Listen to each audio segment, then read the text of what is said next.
Sono Susanna, sono l'operatrice sociosanitaria che è stata affiancata a Silvia Braggio nel progetto che è iniziato nel comune di Trevenzuolo tramite l'assistente sociale Bianca.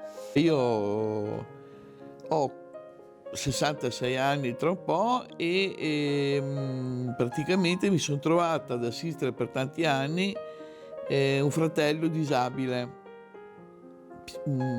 A livello psichiatrico soffriva di schizofrenia.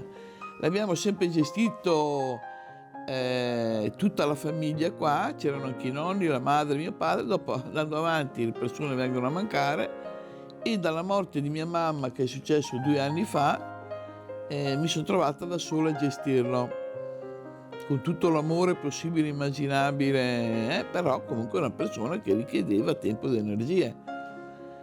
È venuto a mancare qua in novembre e per me è stata una botta incredibile.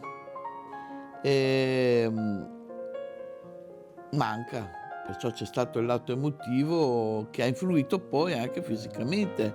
Perciò io ho tantissimi dolori a livello fisico. Il mio obiettivo era di aiutare Silvia e di esserle accanto nei suoi momenti di difficoltà o le esigenze, insomma, dei problemi che avrebbe avuto. E la Susanna mi dà, venendo 5 ore alla settimana, è un supporto che va benissimo perché non è invadente. Son quelle poche ore che però comunque ti dà una mano materialmente in quello che ti serve di più, ma poi più che altro c'è il lato umano. Stabilisci un rapporto con la persona di, fra virgolette, "amicizia", sì.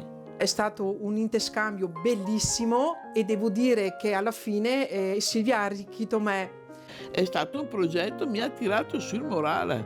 Io ero veramente in un momento di sconforto notevole proprio, e grazie a lei m'ha fatto del bene.